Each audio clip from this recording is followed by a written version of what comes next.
Okay, well, good morning everybody in the UK, good evening nearly everybody in China, and hello everyone in between. Welcome to this morning's webinar.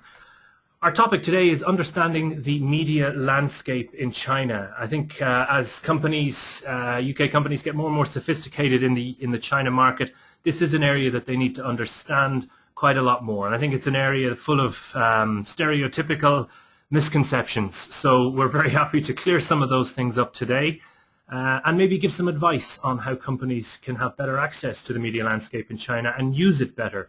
I think it's fair to say that it's a sophisticated, busy, evolving place and something that companies in this modern age need to pay some attention to. So just before we begin, I'll just give a little bit of an introduction to CBBC. The China Britain Business Council is the leading organisation helping UK companies grow and develop their business with China. CBBC supports companies of all sizes and at every stage of market entry with practical in-market assistance, services, industry initiatives, as well as a membership programme offering access, seminars and significant networking. CBBC works closely with UKTI and the FCO and has a strategic partnership with the British Chamber of Commerce in Beijing and Chongqing, Chengdu and Guangzhou, providing corporate members with reciprocal membership. Our business-led board and professional team have extensive first-hand experience of doing business in China, and through 60 years of engagement, CBBC has built up exceptional connections with government and business across China. CBBC services are delivered through a network of 10 offices in the UK and 13 strategic locations across China. CBBC helps companies to network and learn from China-savvy multinationals and SMEs to understand the intricacies of doing business in China and to develop sound strategies for expanding in the fast-changing and dynamic marketplace that is modern China. So that's just a little bit of background on ourselves. Today's session is a very interactive session. I welcome you to ask questions, to raise your points. If you have anything that you want to say, please do so. If your question is pertinent to the topic that we're discussing at the time, then I'll drop it in and I'll ask our speaker at that time. Otherwise, I shall save it to the end. So if you do want to drop in a question, you just type it in here and it will bounce up on my screen and I will handle it from there. If I could now, please, if I could ask you all to click on this little area called Raise Your Hand. If you could click on the Raise Your Hand, please, because that will just make sure that there's nothing wrong with my system and that I can hear you all loud and clear. So let me just check that. Yes, lots of hands. Very good boys and girls today. So I'm going to put classes' hands all the way back down again. That seems to be working fine. So if you do want to ask a question, as I said, please do drop it into that section just highlighted. All right, so before we begin, I just want to introduce our speaker. Our speaker is one of our Beijing team. It's Lisa Li, who's Assistant Director in Marketing and Communications.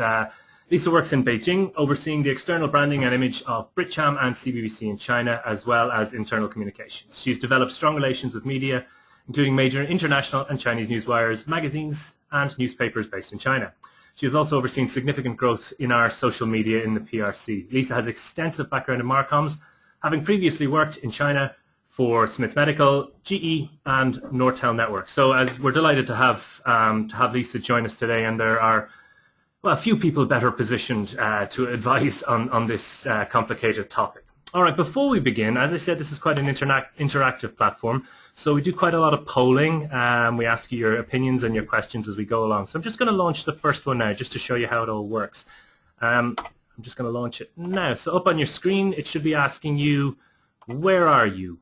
China, UK, outside London, UK, London, or other.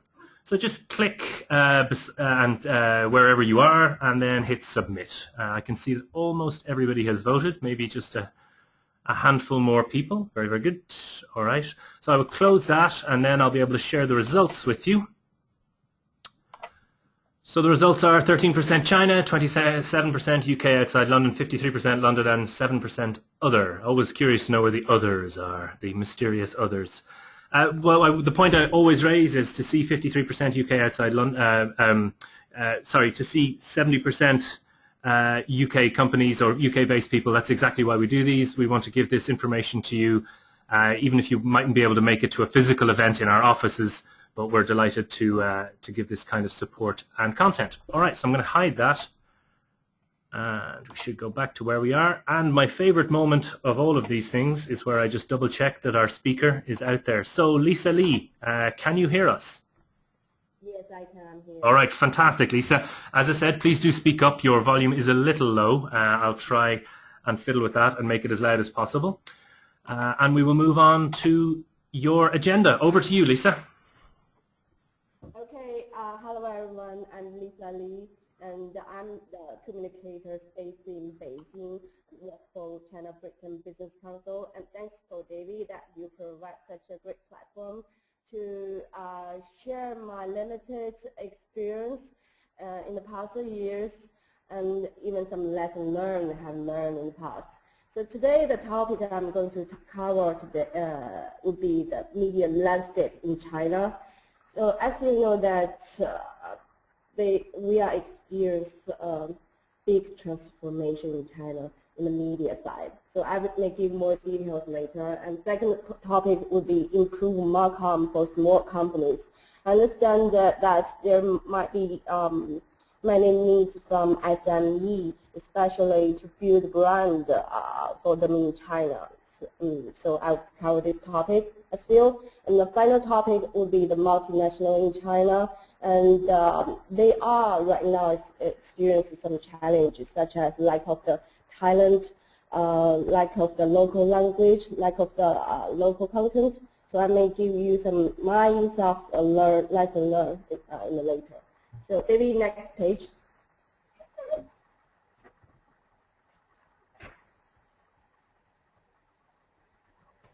So if you look at this page, it gives a very clear introduction about the footprint in China.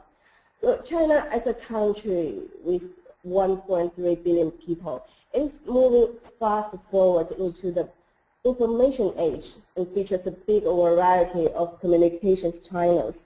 And consequently, the Chinese media landscape is one of the richest in the world. It is characterized by a fast transformation from government-owned structure into the new business model, from the trade press into the new media. So if you look at this footprint, I would say the year between 1979 to year 1999, it would be a milestone years for China media landscape. And 30 years ago, the Chinese government made a fateful decision to allow newspaper, magazine, television, and radio to compete in the marketplace instead of being financed by the government. And then in the meanwhile, the internet has revolutionized the popular expression in China and enabled the users to organize, protest, and even influence the public opinion in an unprecedented way. And at present, I would say there's a constant struggle in China between the need of information freedom and the Chinese government approach to control the content. Right now, people living in China are used to censorship and don't expect the straightforward information from official media. They're also familiar with blocked websites and the filtered search results because of the strict censorship rules. So many international communication platforms like Facebook, YouTube, and search engine Google cannot be accessed in China. So if you ask me which channel people in China most use to collect the information, I would say the main media right now is the media account in WeChat. It plays a main role to release the news in China. And next page, maybe. I think before we move forward, we have a quick poll. I think so. I'm going to launch that. This is an interesting one. How many official news agencies? How many official news agencies in China? 200, 2,000, 20,000. So this would be official national news agencies. Just give it another second or two. I'm going to throw this out there, and I think this is going to shock people. I think this isn't your typical China. Isn't your typical China answer. So we'll just give it another second there. I'm going to close that. Lovely. And then I'm going to share the results. So the results here say 17% say 2, 42% say 200, 25% say 2,000, and 17% say 20,000. So I'll hide that again, and we shall move forward. Lisa, do you want to give us the answer there? Because I think it's one of those situations where the big number is wrong in China.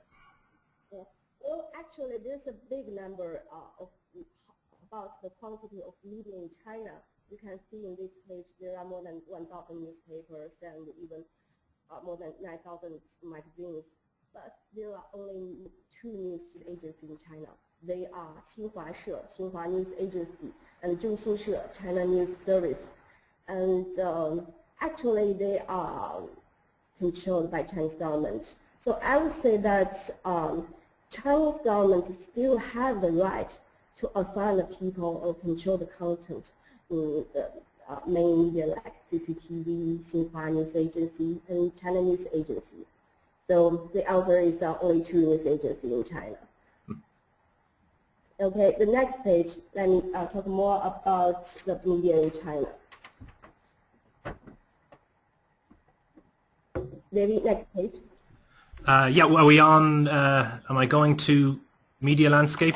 This one, the media landscape, media environment, is that right, Lisa? Yes, correct. Okay, good. I've got a quick question. Sorry, a question here from John. John asks, is it possible to set up a newspaper independently, or do you have to go through the government? There is always media in China, but it's not allowed to have any media financed by overseas companies. So they are looking at it now, but there's no media that financed by overseas companies at the present. Okay, but the question in the sense of setting, so if you wanted to set up like a newspaper or a magazine, is it a simple process, or do you have to go through a lot of government departments and all of that kind of thing? You will have to go through a process, and then in the meantime, the best way is to find a Chinese partner that will enable things easier. Okay, thanks for that. Yeah, but I believe that the process and the whole the rules on this side will change in the upcoming year. Okay, so in this page, it gives you a general introduction of the broadcast media and the internet media in China. And many people ask me that which media should I start with or approach to before I start to explore the market in China. Well, I would say it doesn't have to be the big media. Look at the journalists who frequently deliver the content in new industry, whose article has a big reprint rate. And many of you may say that, what if I don't know who is the journalist I should approach to? Then you may start with the most important one, such as the online platform. So the most important online platform in China now is Sina, Sohu, NetEase, Wangyi, and Tencent. And the top 3 business media in China, they are Caixin, the media, and Caijin magazine, and the China Business News. And yeah, again, the 2 major media agencies are still Xinhua and the China News Center. And the next page. Lisa, quick question here from Simon. Simon asks, is print media not very important anymore with so many people online in China? Well, I would say that there are less and less people to read the print media, but there's still the possibility that the content can be forwarded by the social media, Weibo and WeChat. So it largely depends on the content. But if you ask me, is it still so much popular to run the print media in China? My answer is be cautious. That would not be the first choice in China when people collect the news. Okay, thank you for that. I'll move on to the next slide. Okay.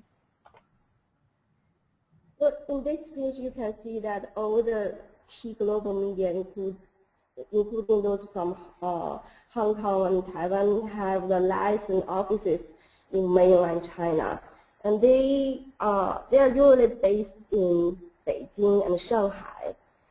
To answer the previous question, John just raised that there are no foreign capital in media yet, but they are looking at it. And instead of the micro news, overseas media may pay more interest in specific company or person's specific story in China. They care about individuals' experience and expression. Hence, when you talk to the overseas media, don't worry even if you are a small company. As long as your story is special enough, you will have the chance to get the coverage. So you can see that all the media like Bloomberg, Reuters, The Economist, they all have offices in China, and many of their journalists can speak Chinese very well, and even they have a big percentage of the journalists whose nationality is Chinese. So the next page. Do you have any question? Yeah, I've got one that's just come through, just asking about these foreign news agencies. So a lot of people, what's the question? I'm just going to phrase the question quickly. There's a lot of talk in the media that foreign journalists have a difficult time in China, that they get put under pressure or that they can't move around freely. Is that your perception as well? Do you think that's true? He's asking about whether the journalist in China has a very difficult time to collect the news, or... Yes, particularly foreign journalists was the question. I want to know the specific questions you want to ask, because in China, overseas media are always the most popular group for the multinational companies to release the news. So, therefore, on this side, it is very much easy to collect the news. But for some very sensitive news, I would say it is difficult for both overseas and the domestic media. They are easy to explore the news, but whenever they release the news, the government will have an eye on it and control the content. Okay, thanks for that, Lisa. I think we have a second.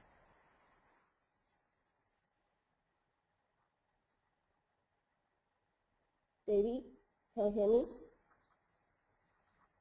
Sorry, I think we have a second poll, Lisa. I'm just launching the second poll now. That's the number of mobile internet users in China. I think this is a more familiar China poll with which gigantic number would you like to choose? I don't know the answer myself, so but the answer is large. So we'll just give it another second or two. If you could click on your answer, is it 3, 4, 6, 800 million? Loads and loads, basically. So I'm just going to close that. Our answers, I'll share the answers that people have given in. They have been 7% said 400 million, 47% said 600 million, 47% said 800 million. Nobody said 300 million. So, Lisa, how many mobile internet users do you think there are in China this year? Before I answer this question, I will tell everyone that as you can see, based on the answers you have answered me, that there's a focus in China media, which is go mobile. I think it is not only taking place in China, but taking place worldwide. So the answer is by year 2015, the number of mobile internet users in China is on the path to reaching 870 million. So it is a big number. The time user consumer surfing the net via the mobile phone exceeds sharply the time spent over the computer, which indicated how imminent it is that the mobile internet industry will be the next stage. of development for the IT and the communications industry. I remember I was talking to a friend who is from Tencent. She said, if you say the technology is changing the life, at present in China, the technology is revolutionizing the life. People will not open the laptop or computer when they go back to home. Instead, they will use the mobile facility to absorb the information. So whenever you want to launch a PR campaign, don't forget your communications tools in mobile, such as application, or WeChat, give content through your WeChat account. At least set up a WeChat account in the first. Any questions? Nothing through at the moment. I mean, I would echo that, Lisa, and I would say that one of the interesting things for those of you who know about Singles Day, I mean, this is slightly connected but slightly maybe unconnected, but the Singles Day that happens on 11/11, where Alibaba in one day did $5 billion worth of trade, what their data showed was that between 40 and 45% of that trade was done on a mobile device. So not even people sitting at their computer necessarily, but people on their phones. So I think a lot of traditional media here in the UK or in other parts of the world is kind of being leapfrogged. It's kind of China's sort of stepping over that a little bit and going straight from older platforms directly to revolutionary new ones themselves. I guess you probably agree with me on that, Lisa. Yeah, absolutely. I myself even buy the product through the mobile applications, Taobao, every day. Okay, so just move on. I think you're going to talk a little bit in some top-level stuff about the social media. I think we linked in nicely there. Yes, if you look at the picture in this page, you may see a lot of social media platform in China. But as you know that there are main two media platform in China. They are Weibo and WeChat. And as regards Weibo, I experienced practically the whole rise and fall. Actually, we can't say that it has fallen just yet. It remains influential, but it has already become part of the press and no longer pays the same dividends as before.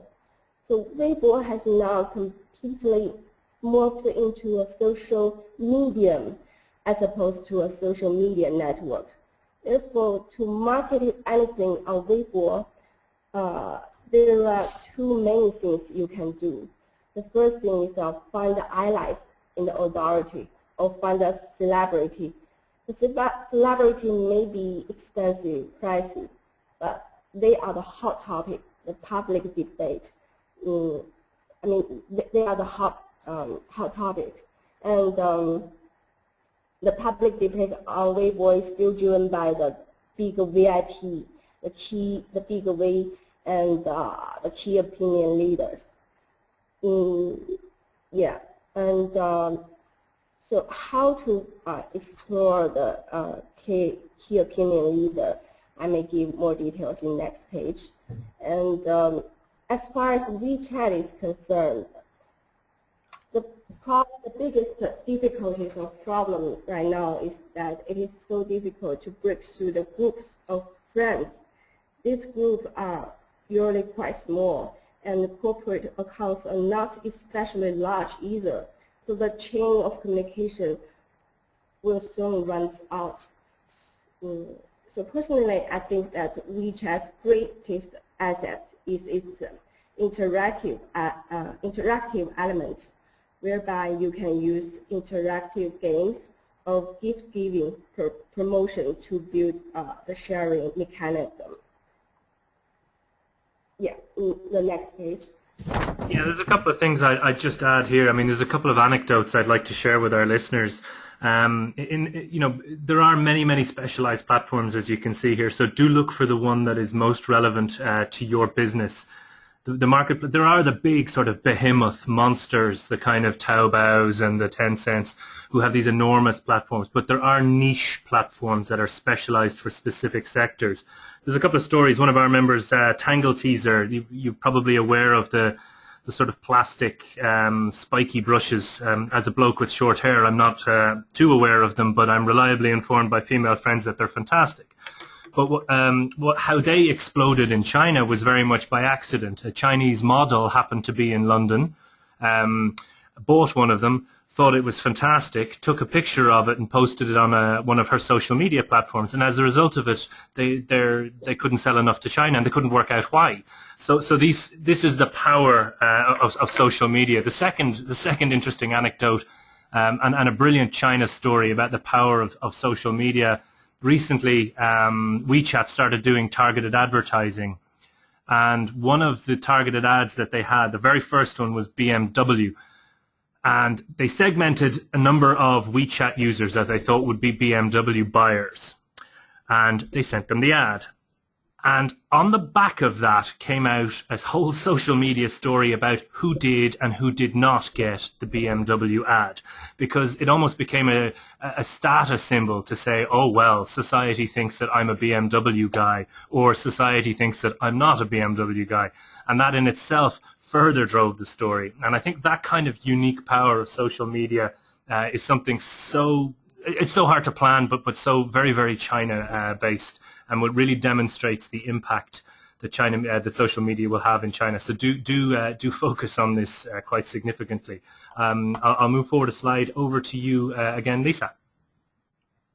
Well, I talked about the key opinion leaders. So how to find them out and why they are important.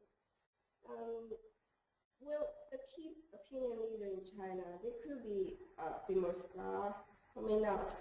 As long as they have a big quantity of followers and they have passion to the products in your industry, you should find them out and ask them to comment your product.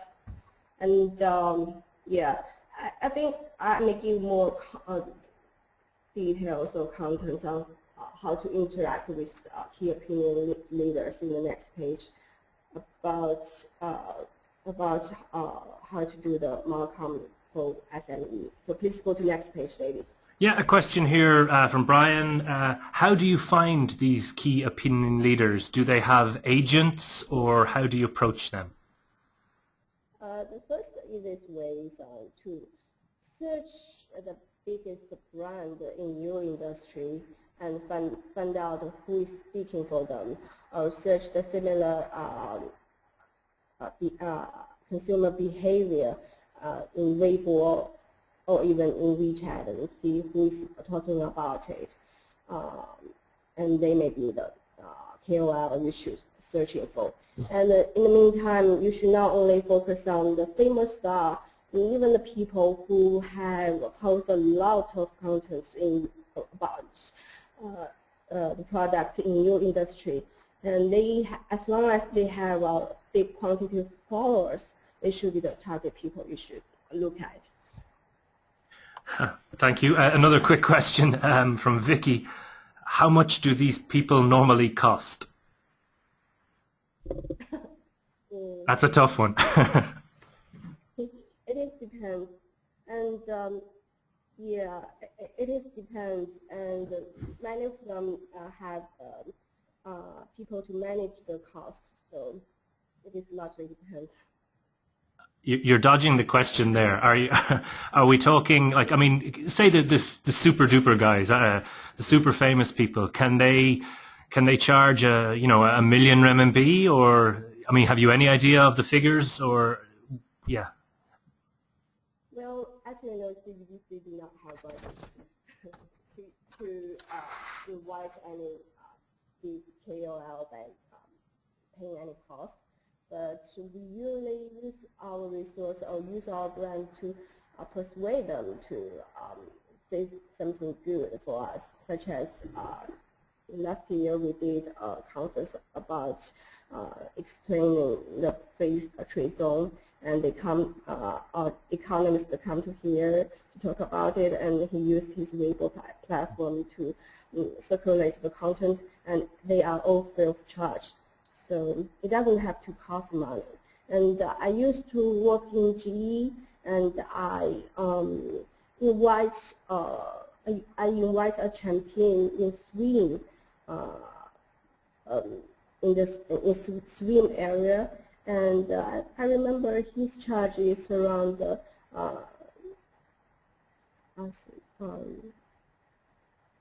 600,000 RMB per time. Nice work if you can get that. Okay, so it does depend. I guess it depends on who they are and what value they think they can add. But it is serious money as well. It can be high levels of money is the point, I think. Yeah. Okay. So next slide.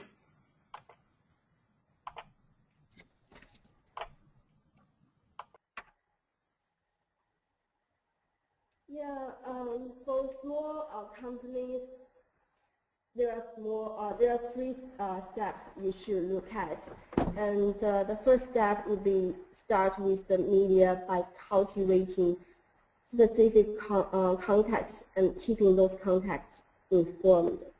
Well, concentrate on getting to know the right people first, such as the reporter responsible for your particular sectors in the main local media. Worry later about the bigger picture and widespread coverage. Get to know them first and keep them informed of what the company is doing by routinely send them your press release. I believe eventually they will come across something that they want to report on. And second step would be identify the key opinion leader. Just now we talked. And some of the big V or key opinion leaders in China have tens of millions of followers. And the difference between a positive and a negative retweet from them could be decisive. So make sure that you're in touch with them who matter to your company and on the right side of them. And the final thing is, don't forget, is engaging employees and encouraging them, the most passionate of your employees, those who like the company, enjoy their job, and are inclined to speak real faith, to post regularly and to engender the cooperation and the enthusiasm of other staff in the organization. You even want to appoint a small group of activists, for instance, to do this. So I would say that find out the people who post the content regularly and find them out and set up a group and ask them to post the content very regularly for your companies. And eventually, it will work out. So that's how they are the three steps I want to highlight here. And any questions? No, nothing yet. Keep going. I'll put you forward to multinationals. Multinationals. I have a friend who works in multinational as a PR head, and for over 6 or 7 years, and she has collected experience in PR area for over 5 years. And the other day she said that all of a sudden that the experience she has collected in the past is out of the date, and she needs to learn the social media language from the post-90s. Well, as you can see that in the past, the television, print media, and photo domains public debate, and we spread message through them. And nowadays, the media environment is changed. It is disintegrated, mixed, which includes mobile and social media, and it has put social media thought leaders in the box seat. So in this area, domestic brands are now gradually overtaking the international brands. Hence, we often hear that it is getting harder and harder for multinationals in China. So the solution here would be on a very good angle when marketing of a company. Please do not only pay attention to the essential characteristics of your product and to consider what the business brings to society. This is also a chance for transformation. Hence, when positioning the multinational company in China, shift the focus.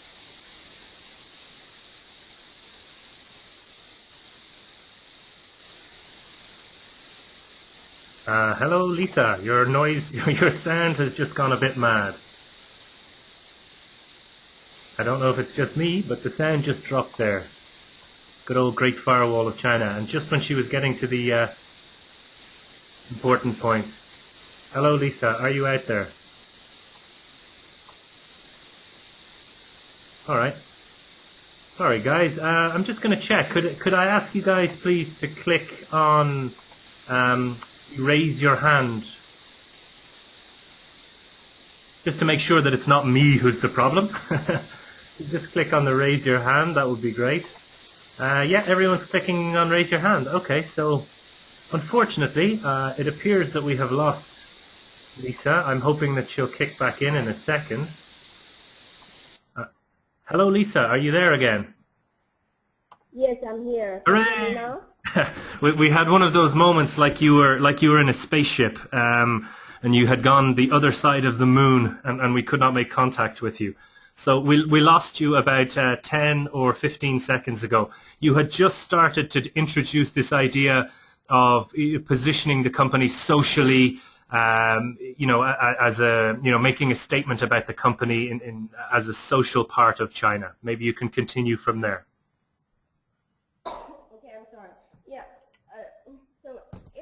A good chance for transformation.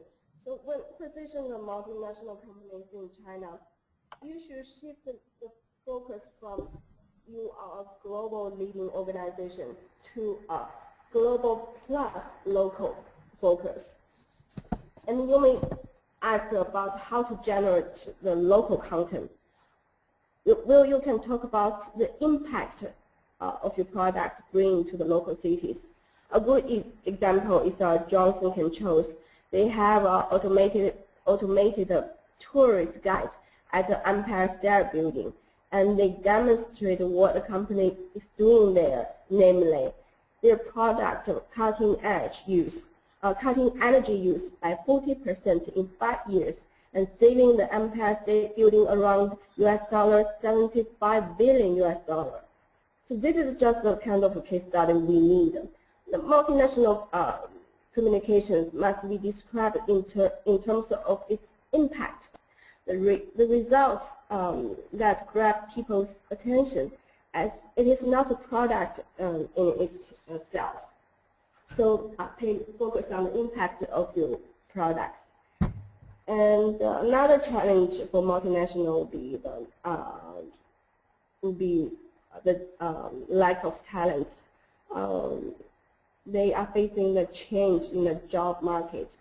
Multinational were once much sought after by job seekers, and now they face the crisis of reputation.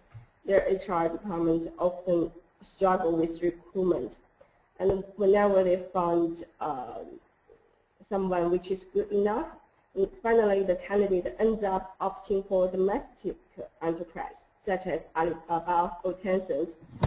So when you do communications externally, shift the focus to ask your management team to speak to media or social media externally.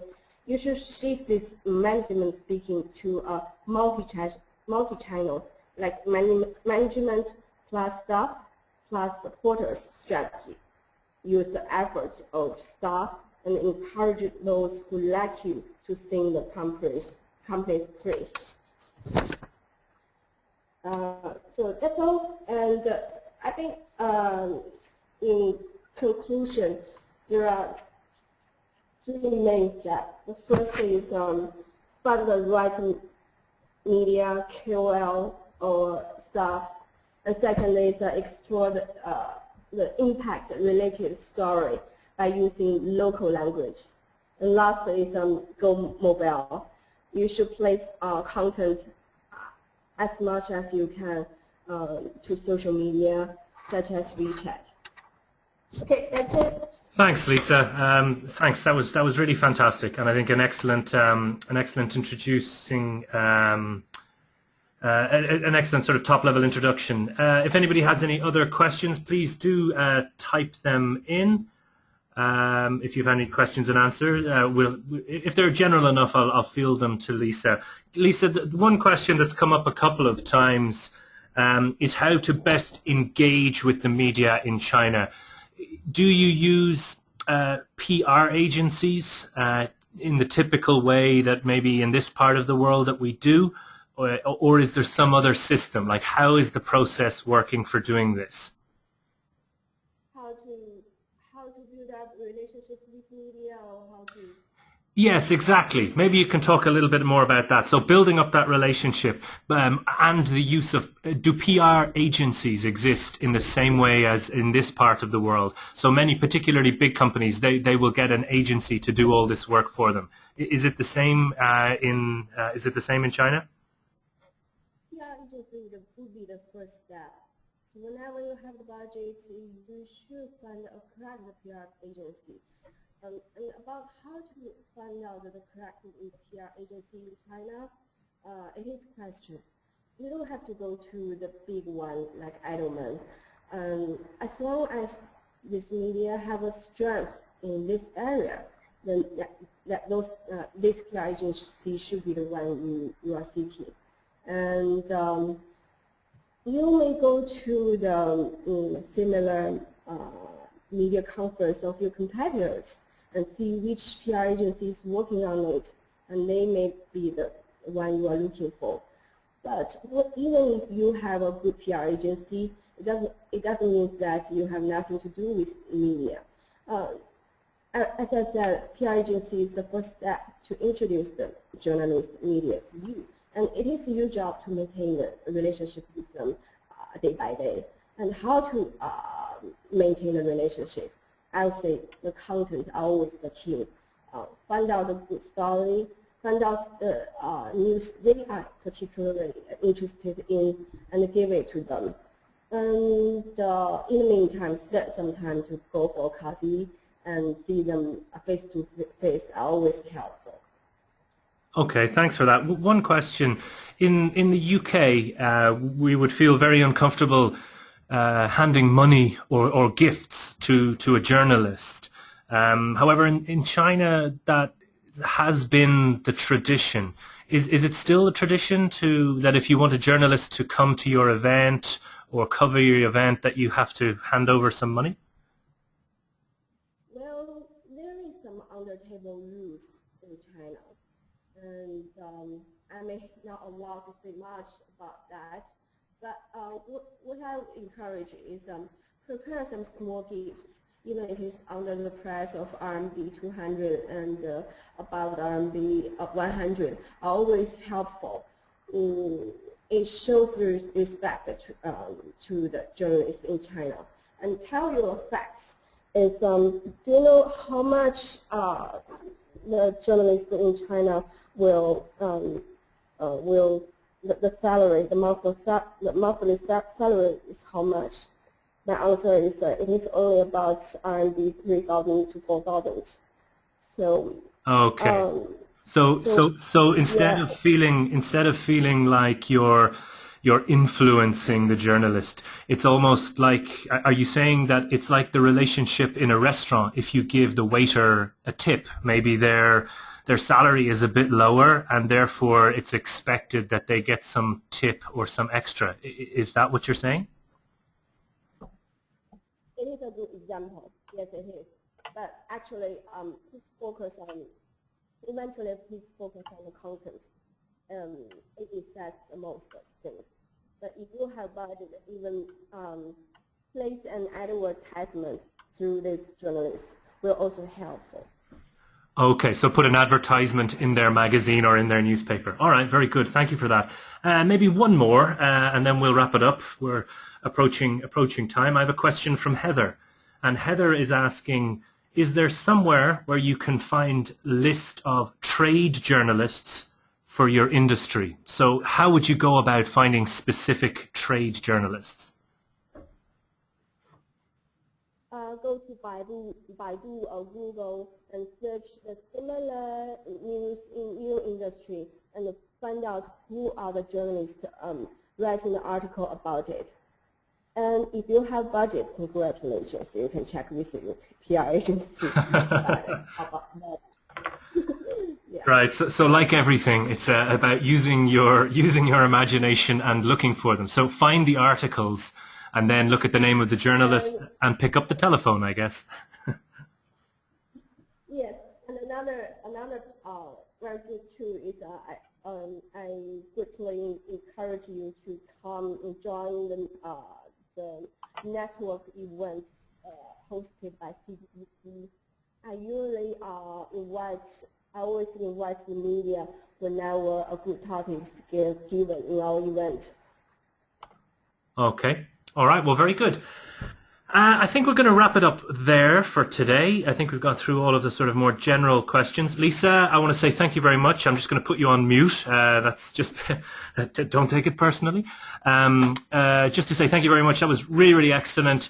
A top-level introduction on how the media landscape has evolved in China in the last sort of 100 years or so, the different platforms that are relevant, and indeed some kind of top tips which I think were particularly useful both for smaller companies that might have less budget and for larger companies that are looking to position their organization with a much clearer and much more sophisticated message.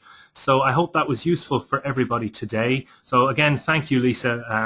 Lisa's always happy to talk to companies and members to give them advice if you need it on this particular area, and she does a fine job for us in the same space in China. So that's pretty much it for us this morning. I would say thank you for your time. If you have any feedback, please feel free to contact any of us. I'm David, so you can contact me directly, david.martin@cbbc.org. And if you have any feedback on this webinar, or indeed if there's any other topics that you'd like us to do in the future, please do contact us. Upcoming things, we have another webinar on Monday morning, which is on the free trade zones, Shanghai Free Trade Zone, and then the other free trade zones that have been recently announced, which is a pretty important topic for anybody doing business in and with China. These free trade zones have the potential, I think, to really change the business environment quite enormously. Other than that, our national conference in the UK is on the 11th of March. That will be in the QE2 Centre in London. Keep an eye out for that. Go to www.chinabusinessconference.org and you'll find all the info there. Other than that, all that remains for me is to say thanks very much and have a great day. Bye-bye now.